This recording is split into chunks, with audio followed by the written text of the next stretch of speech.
Hello everyone, my name is Nora Dar and I'm very excited to talk to you about the strategy of peer tutoring today. Before we do that, I want to discuss the overwhelming responsibility that we have as teachers of students with mild disabilities. I'm sure you're all familiar with the Council of Exceptional Children and their professional ethics and standards. And within those ethics and standards, they have over 150 knowledge and skill standards that we are required to implement in our classrooms. So I'm just going to talk about a few of them right now. We know that we need to evaluate instruction and monitor progress. We know we need to use exceptionality-specific strategies. We know we need to have routines for our students. We know that mastery and generalization is very important to teach. We know that research-supported methods are critical, just like peer tutoring. We're going to talk about the research that supports that method today. And then we have to teach our students learning strategies and study skills, but we can't forget to differentiate instruction and using our instructional time effectively. That instructional time needs to be modified to suit each student's needs, and then it goes on to providing the least restrictive environment. It goes on and on. Like I said, there's over 150 of these, and is anyone with me that sometimes it can feel extremely overwhelming? How in the world are we supposed to provide all of these things for our students? Well, we can, and we are responsible for doing that. And one of the strategies to help us do that is peer tutoring. So what is peer tutoring? It's essentially when two partners are paired together and one instructs the other. And research can be found on peer tutoring dating way back into the 70s and even before that. Another way to describe peer tutoring is to use some of these quotes that experts in the field have used. So this one in orange says, it's an approach in which one child instructs another on material in which the first is an expert and the second is a novice. That's referring to when one of the peers is at a higher level than the other and is always the tutor. But the second one is the acquisition of knowledge and skill through active helping and supporting among status equals. This is when the peers are at an equal level and they take turns being tutors. And then this last one, a class of practices and strategies that employ peers as one-on-one teachers to provide individualized instruction, practice, repetition, and clarification of concepts. I love that one because that refers to the same things from the previous slide, using our students as the capable individuals that they are to instruct and teach their peers. This first study that I'm going to share was focused on peer tutoring in regard to just the subject of reading, and this was reading partners. So the participants included students from a special school. So every single student involved in this study had a learning disability or an emotional behavioral disorder. And the learners and helpers, or tutors and tutees in this case, were based on reading tests and then also how well the students would get along with each other per teacher considerations. There were two phases that were very similar. You can see they met for 20 minutes, 2 to 3 times a week. All the students were trained in this process. And then they used questionnaires to test the students' feelings on the process and then also reading tests to examine the effects. And then one discovery that they made between the two phases was they found it a lot easier to work with the students who actually volunteered to be tutors. So in the second phase, it was on a volunteer basis. The results were amazing. 100% of the learners enjoyed the process and 97% of the helpers enjoyed the process. And then the reading scores, everyone progressed, even the helpers. So the tutors in this case progressed 17.4 months compared to the control that only progressed 7.16 months. And then in the phase 2, the learners progressed twice as much as the expected amount, and the helpers progressed 4 times the expected amount. So the tutors actually had more benefits than the tutees in this case, which we'll see in other cases as well. This next study was also focused on peer tutoring with reading, but it was reading comprehension. This used the strategy called RAP, which means read the text, ask what the main idea is, and put it in your own words. This strategy had been tested on its effectiveness when a professional or a teacher implemented it, but they wanted to see if you could still get benefits using the strategy with peer tutoring. So they used 320 fourth grade students. This was an inclusion setting. So 50 of those students were receiving special needs services. And then the partners were chosen based on reading achievement and, again, how well they would get along based on what the teacher thought. There were 2 phases for this one as well, but the big difference between the 2 phases was in phase 2, they added motivation as well as the strategy. And then the results were staggering again. Significant test score improvements over the 7-week period, but the most striking result was that phase 2, where they added the motivation, they had the biggest, a huge jump in effectiveness. So we're seeing that motivation is very important in peer tutoring. This next one is a switch to the subject of math. So this was an 8-week study. It used 41 female students, and it was, again, at a school for disadvantaged students. So all of them had either a learning disability or emotional behavioral disorder. Tutors were older, so they were 5th grade students, and then their partners were 3rd and 4th grade students. Again, the students were all trained in this process. The tutors had to learn how to model and then lead the tutee and then test them. And they actually had to achieve 90% accuracy to show that they were competent in being a tutor. And then the partners had to learn how to track their own goals. So they did their own progress monitoring using a color chart here. And then the procedure is they essentially used flashcards to increase math fluency and calculation. You can see there that the partners met 3 times a week for 30 minutes. And then the way the effectiveness was measured was to measure math fluency and calculation, and then they also tested social skills and problem behaviors as they changed over the course of the study. And then for the reward system here, they used raffle tickets, the stickers for their progress monitoring charts. And that was all delivered by the tutors, which made them even more motivating and improved the social interactions between the 2 of them, which is one of the importances we'll talk about with peer tutoring, especially for our students with mild disabilities. Results here, again, amazing results you can see there. The tutees had the most results, and then the control group that didn't receive any peer tutoring actually went down a little bit. But the tutors improved in those last 2 topics, in the fluency and calculation. And we'll see in other studies that tutors actually get a lot of benefits from peer tutoring. Here for that one. So now we're going to switch over to the subject of science. And the peer tutoring changes a little bit here too, because in the participants, there were 203 middle school students. They also included those with disabilities, but they were paired, and the 2 partners were actually pretty similar achievement level. So all of the students were trained on the process, just like in the previous studies, and the partners switched turns, being tutor and tutee. It occurred during the first 10 minutes of science class each day. And what they were doing is they were reviewing major concepts and vocabulary that the teachers had planned in advance. And then the results were that the students in the peer tutoring condition outperformed all of the students that were just receiving traditional instruction. And then this study was interesting because it compared co-taught classrooms and non-co-taught classrooms. So those co-taught classrooms that had usually 2 teachers, typically a gen ed teacher and a special education teacher, those students actually outperformed the students who had peer tutoring in a non-co-taught class. So just interesting to note there. And then a really cool discovery they made for our population, or students with disabilities, is that the students with disabilities had more teacher-initiated interactions, individual interactions. Those interactions were longer, averaging 1 to 5 minutes. And this was more so than the students without disabilities. So just an incredible benefit to our specific population of students with mild disabilities. This 5th study is on social studies.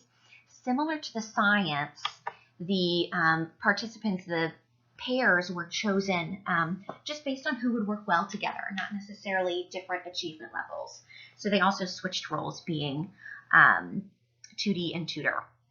157 middle school students, 24 of them with mild disabilities. So again, an inclusion setting we're talking about here.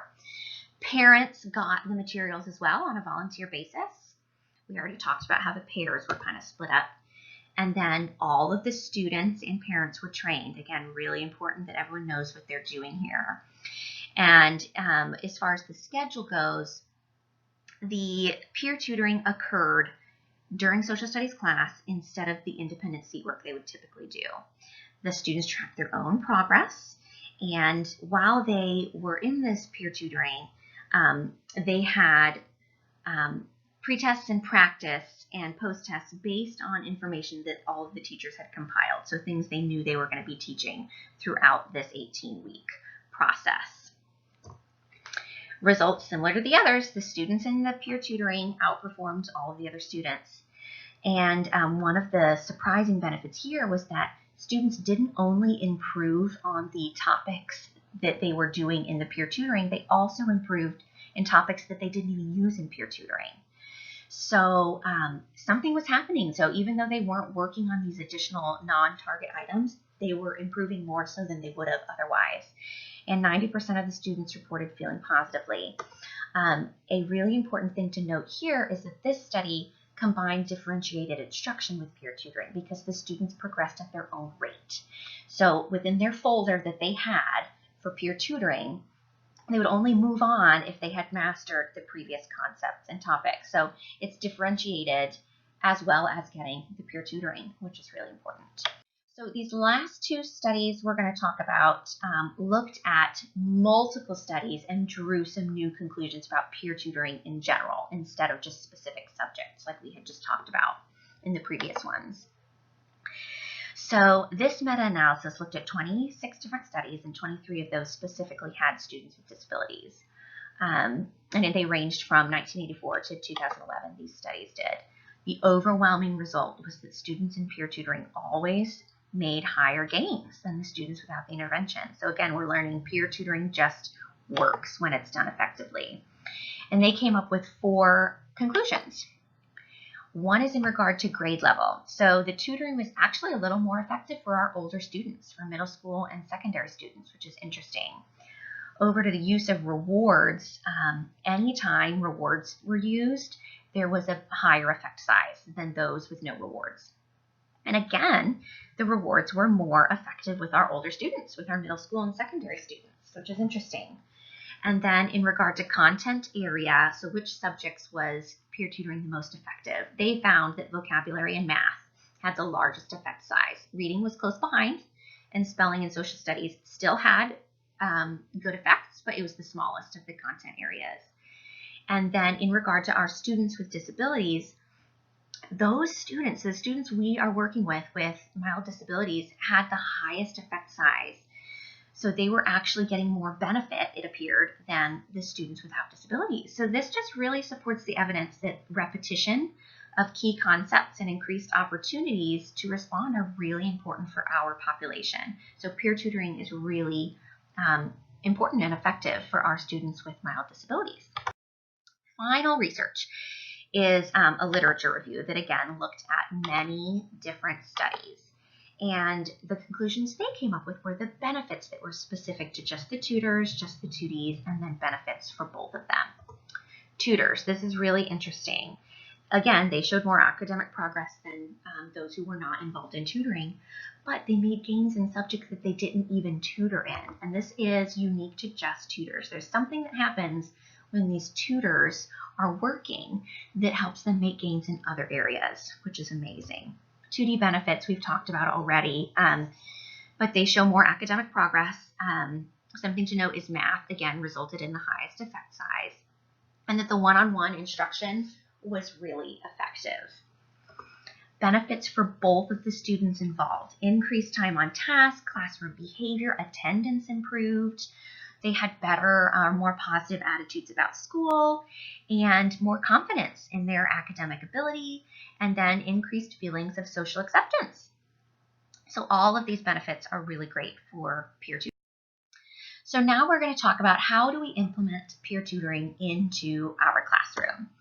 So from looking at all of the research, I was able to break it down into basically 6 steps that have to be done for peer tutoring to be effective. We can't just throw a pair of students into the library with some materials and expect them to come out and for it to be effective. We have to do some planning here. So these are the 6 steps. First, we have to choose the subject and a specific skill and strategy, figure out how to form the partnerships. We have to create all of the materials and rewards, train the students, make sure there's a consistent schedule, and then, of course, monitor our progress throughout. So the 2 examples I'm going to give are for a 2nd grade inclusion room. I wasn't teaching this last year, but the room that I spent most of my time in was a 2nd grade inclusion room that had 20 students in it, and there were 5 students with mild disabilities in it. All right, so first way we can implement peer tutoring is using math. So the subject of math. We talked about that step 1 is you have to choose the subject and the skill and the strategy. So math, and again, this can be easily differentiated. So we're going to talk about how we can differentiate within this math peer tutoring. A specific skill I want to work on is solving word problems. And then the strategy to learn that skill is the TIN strategy. Here's the TIN strategy over here. The new strategy is not going to be taught in peer tutoring. This must be pre-taught, is what the research says. So whole group or small group, as a teacher, I would teach the entire class how to use this strategy. Once they've been taught it, then in peer tutoring, they can use it. So this specific strategy, the T stands for think about what you need to do to solve the problem.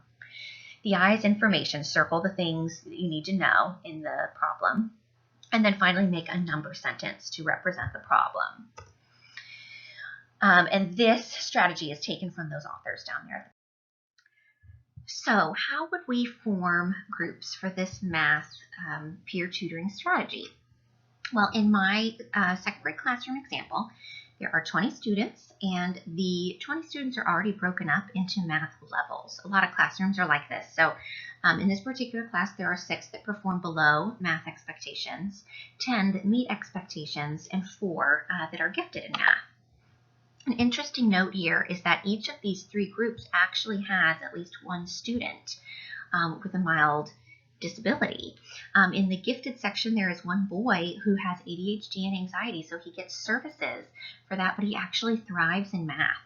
So for our population of students, they can serve as either tutees or tutors, and as we've seen, they both get the benefits out of this.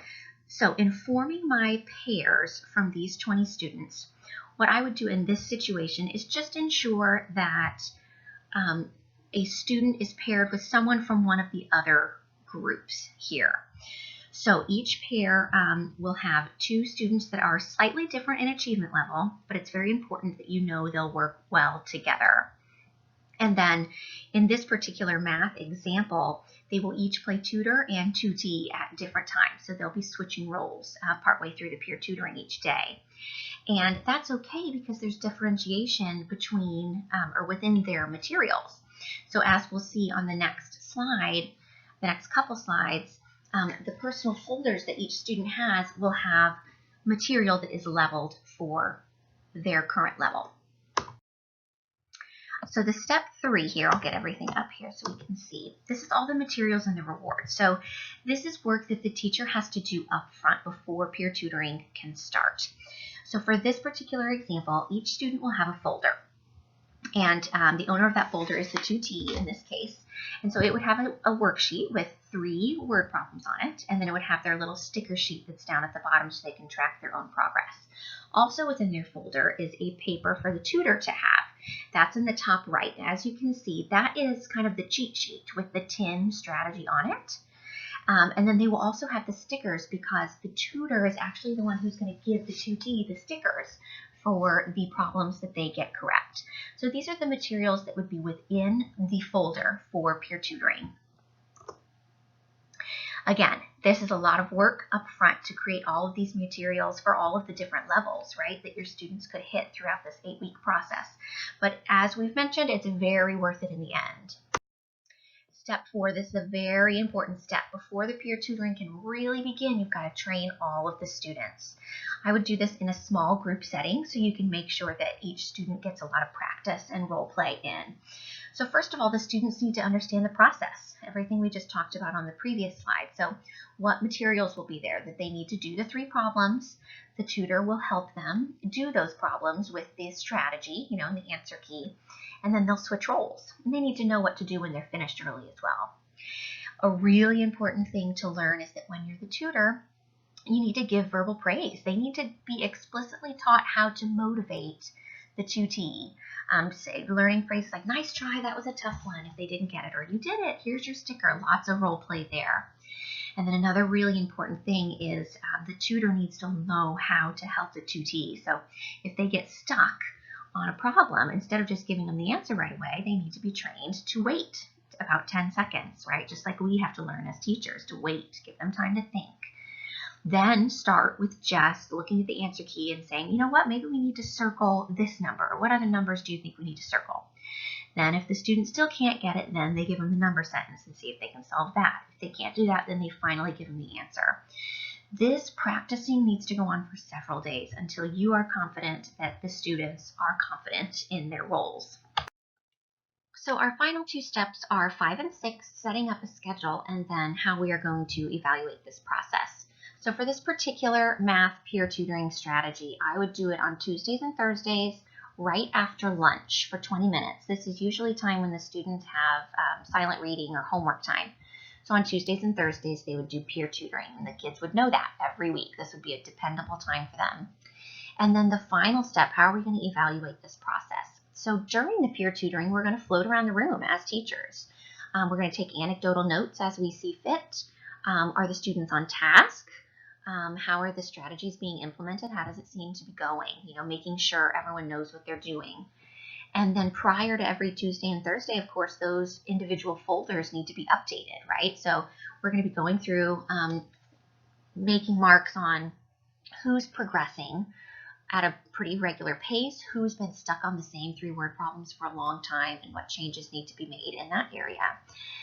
And then generalization. So are students using this strategy and solving word problems more effectively on homework and in their tests? That's the goal. And then I would use a questionnaire maybe halfway through the process, definitely at the very end of the 8 weeks, to find out what students' feelings were about the peer tutoring. Now my second example, we're going to switch over to reading. So how would I do peer tutoring with reading with this same 2nd grade classroom with 20 students? So I'll get everything up here for you.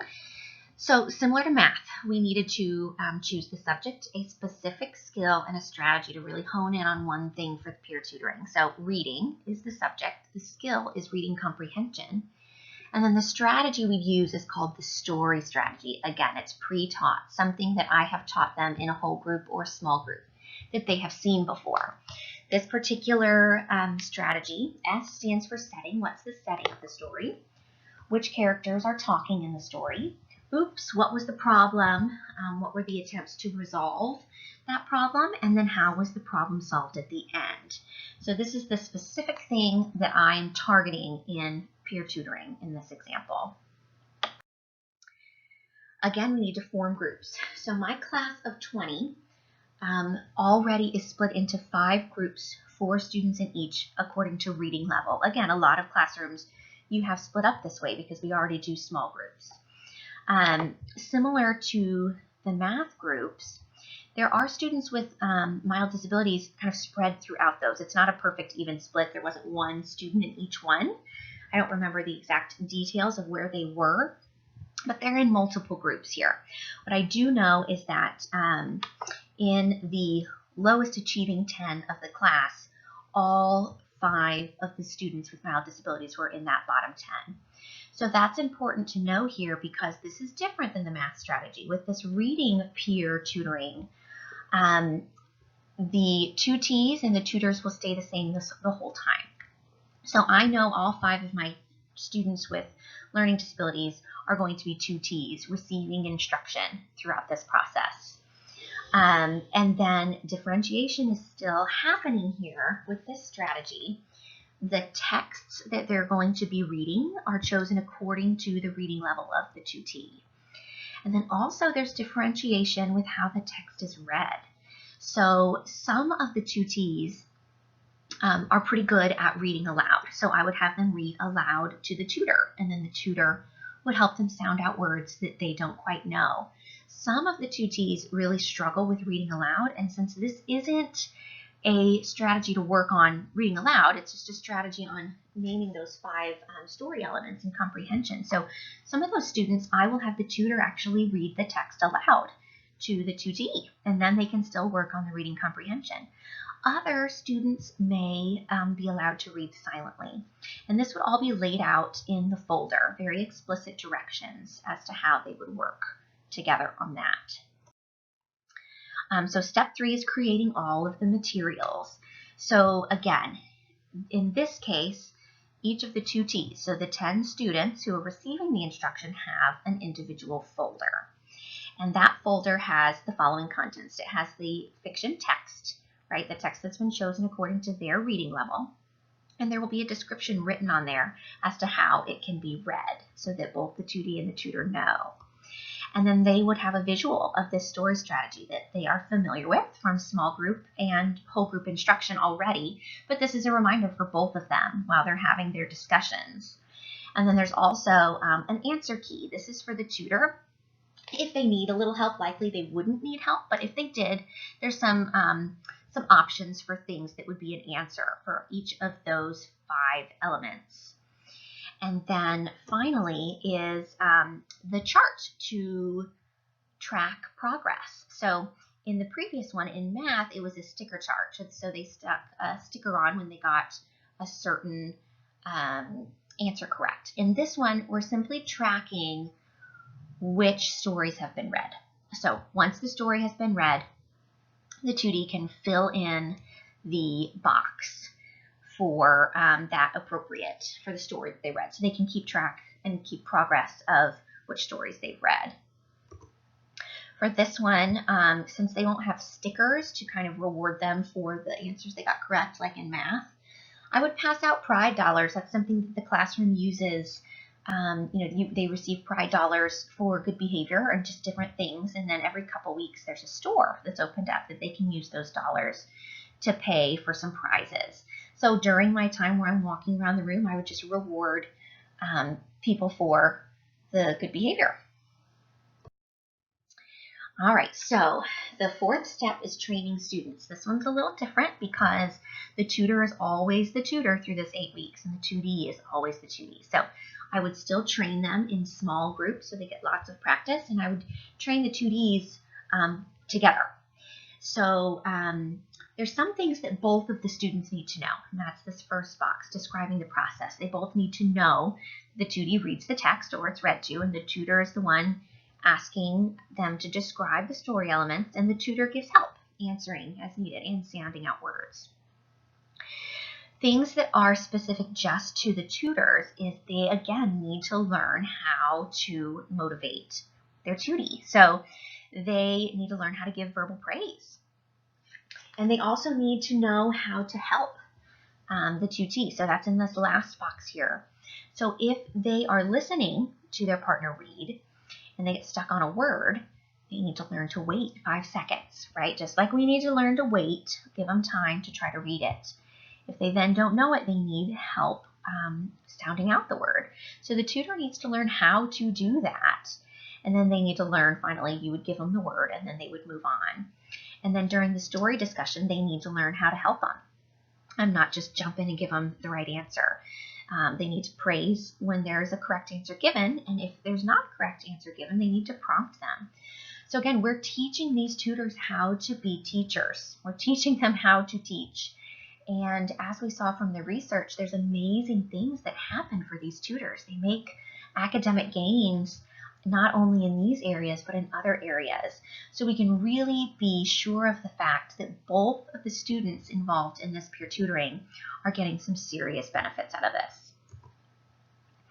And again, we don't want to start the actual peer tutoring process until we are confident that both of the partners are confident in what they're doing, and they're both very comfortable with the process so that it can be really effective. Again, the final 2 steps. So for my reading peer tutoring here, I would do it again on Tuesdays and Thursdays, and it would be at the end of reading class. So typically at the end of reading class, there's either computer programs they work on or independent seat work, things like that. So on Tuesdays and Thursdays, the last 10 minutes of reading class would be for peer tutoring. And then again, the progress monitoring and evaluation, we're floating around during peer tutoring, taking anecdotal notes, taking stock of what's happening. And then prior to each Tuesday and Thursday, we still have to update the folders, make sure the right text is in there, maybe change the way we want the text to be read, who's reading it. And then again, paying attention to some generalizations, whether the students are really improving in their comprehension questions on homework and tests, and just in the classroom during discussions, seeing how this is really affecting their behavior. And then questionnaires again. We want to know how the students feel about peer tutoring and any changes we would make moving forward. So those are my 2 classroom examples, and now we're just going to talk about some advantages and disadvantages. We've already talked about most of these, but we'll go ahead and kind of bring it home here. We'll start with some of the disadvantages. We haven't talked about that much. So one of them is, about the amount of work required from the teacher. A lot of work up front here. Another thing is there's always a possibility for off-task behavior anytime we're doing individual work or small group work or work in pairs. There's always a chance for off-task behavior. And attendance. What do we do if one of the kids from the pair is missing? How do we handle that? So disadvantages, we'll talk about how to solve those on the next slide. But these disadvantages are far outweighed by all of these advantages. We talked about these more positive social interactions, so crucial for our students with mild disabilities, because a lot of times they just don't have those positive interactions with their peers, and they feel less than their peers a lot. The students are doing their own progress monitoring, so we're getting data that we need, whether it's for IEPs or just for general progress monitoring. We're getting it through this, and the students are involved in their own, which is incredible. They're getting one-on-one instruction without the teacher having to be one-on-one with each student. Super effective. And then again, the differentiation is happening naturally when we set it up this way. And finally, both of the students are getting academic growth according to the research. So how would we overcome some of those disadvantages I talked about? Attendance. If we set up peer tutoring in the 2 ways that I have described, they're so consistent from pair to pair that if you needed to put 2 other students together, you absolutely could, especially in the math example when the 2D and the tutor are switching roles halfway through. They're already going to be really familiar with the strategy that's being used. They've both been trained in how to help their partner. So that's an easy thing to do with attendance. And if you can't do that because it's an odd number, you can put 3 together and just give that group more time. Lots of ways to overcome the attendance issue. Off-task behavior, it's kind of like handling off-task behavior in any other scenario.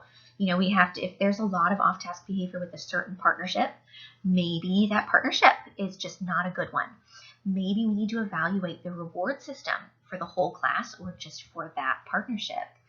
And maybe offer special rewards just for that group when certain things happen. We just need to make updates and changes as we see fit. We can't just leave it the same. If there's a lot of off-task behavior, then something needs to be reevaluated. And then the teacher workload. This is overcome by remembering the benefits of this strategy. The upfront work is far outweighed, and the amount of one-on-one instruction that they're getting in peer tutoring absolutely cannot be replicated by one teacher. So the benefits are just so much more important here. So now we're going to wrap up with some technology and resources. These 4 links are articles and blogs from teachers who have been doing peer tutoring. So really great information to help start peer tutoring with students with disabilities in that second one, and that last one is all about doing it with the upper grades in high school. So there's great information there. And then this slide is 2 apps that are great for working in pairs, so apps you can use on the iPad. This first one, there's a link there with an article that a teacher wrote with how she uses it. She actually has one iPad for her entire class, and this one app she uses, she passes it around from pair to pair, and it's really great. You kind of cater it to exactly what you want the pairs to be doing. Same with this bottom one is a Zonk review game. So if you wanted to review certain content and skills for a test, you would create activities on this Zonk, and then they're actually made to be played either as a class or in pairs. So those are some great apps we can use within the peer tutoring setting. So my conclusion is that we're going to remember that as teachers of students with mild disabilities, we have a ton of responsibility. We have all of these ethics and standards that we're responsible for, and they really do need to be implemented. But this peer tutoring offers so many benefits to help us do that in a really effective way. One-on-one instruction we know is critical for our students with mild disabilities. This peer tutoring gives them that. Strategies can be practiced effectively in peer tutoring. Social and behavioral interactions improve, and those are big in the ethics and standards too, making sure that our students with disabilities have the opportunity to improve socially. Progress monitoring, we all know we need that. We need data, right? And this gives us that.